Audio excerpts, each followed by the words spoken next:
Hi, this is Ryan from Dakota Angler and Outfitter, and today we're going to be tying the Piketola minnow, a big pike fly that we used a lot this spring on Piketola and had some really good success on northern pike with. So we're using a partridge predator hook for the hook. I think this is a 2/0 or 3/0. And we're using black Vivis power thread. Any kind of gel spun thread is fine. But start your thread right at the eye. Trim off your excess. And then for the tail, take and tie in, we're going to use a pretty long hunk of Steve Farrar SF blend in black. You can tie this fly shorter or longer, whatever you like, but we were fishing some really long 6, 7, 8 inch long stuff and doing really well this spring. So tie it in right behind the eye. And don't be afraid to really cinch down on these. This isn't a delicate tie by any means. So make sure it's kind of evenly spread around the hook. And continue going back, about even with the barb is what we would do generally. Like that. And then take a piece of black bucktail. I'm going to do a little bit of a collar around the back of this fly. So we'll do it in two pieces probably.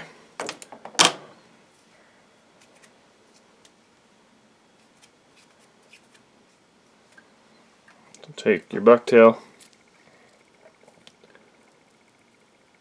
and we'll do one piece on this and kind of spread it around the hook using your fingers to hold it. Do a couple loose wraps and make sure it's kind of set where you want it. Cinch it down. Just kind of make sure it's evenly spread around the hook. A lot of times you'll need a couple clumps to make it look as full as you want it. Yeah, we'll do one more on this one. There's a lot of user preference in these flies. There's no real set in stone way to do them. You can tie them skinny, you can tie them fat. The fish this year seemed like the bigger the fly, the better off. the further the fish would move for it. So we'll take another piece of bucktail here. Do that same thing just right in front of our previous piece.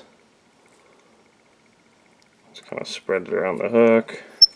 Loose wrap, loose wrap. Make sure you're good. Cinch her down.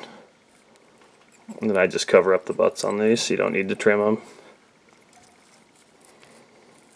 That'll kind of flare out as you play with it.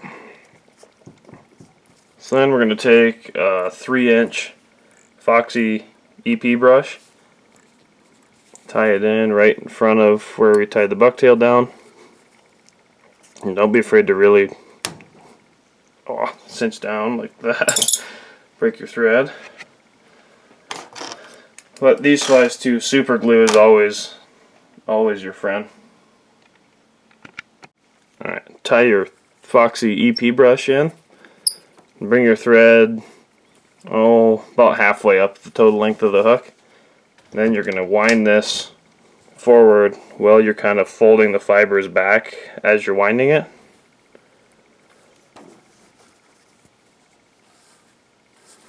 You'll have to go through sometimes when you're done and kind of brush these out to make them look real good.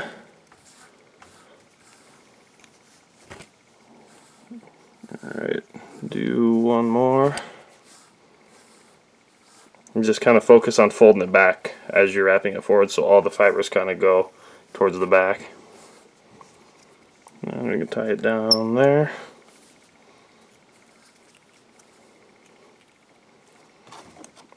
Trim off your excess.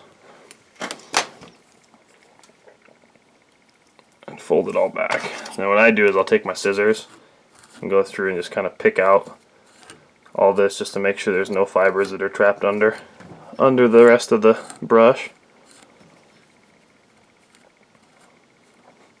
Alright, I just kind of fold it all back.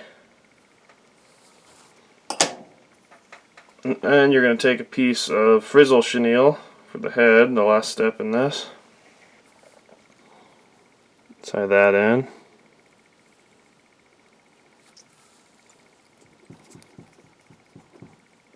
Bring your thread all the way to the front. Leave yourself just a little bit of room, about an eye length at the front of here. And then wind that forward. Same thing as using any kind of Estes-like chenille. Fold it back as you're wrapping it forward. Just makes a lot cleaner looking head.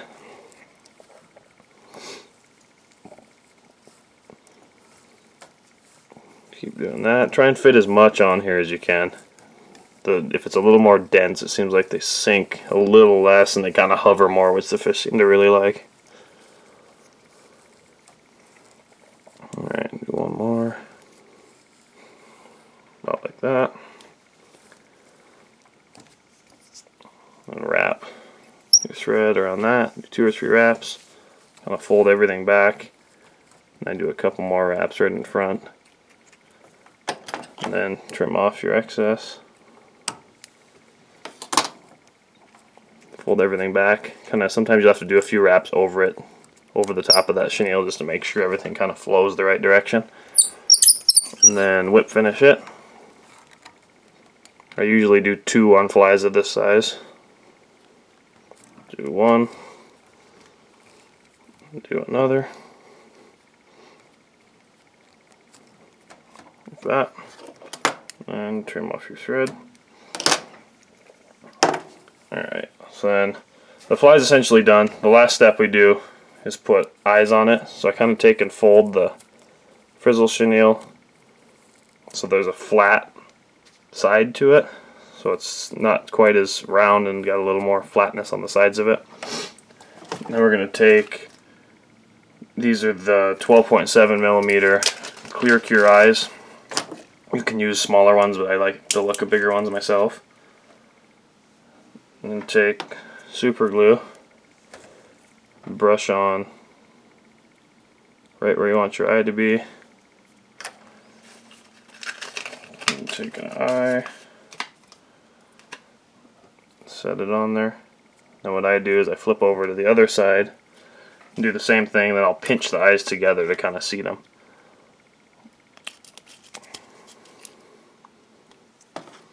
So then do one more on this side, kind of right in the middle of your head.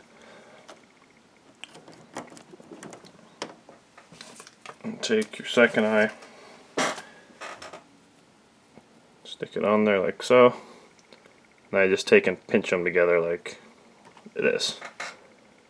You can usually hold them for just 4 or 5 seconds and they seat well enough to kind of keep their place. Like so. That kind of makes a nice flat head too. So it kind of increases the size of your head this way. And sometimes you have to take and trim off, if this kind of stuff bothers you, trim off a few of these stray fibers at the front. It doesn't concern me too much, so I usually don't. But that's it. It's a pretty easy fly. You can buy these materials in a large variety of colors. I mean, whatever colors you can imagine, these materials come in. So really durable fly, fairly easy to tie. You can tie it in a lot of different colors, and it just flat out catches pike. Thanks.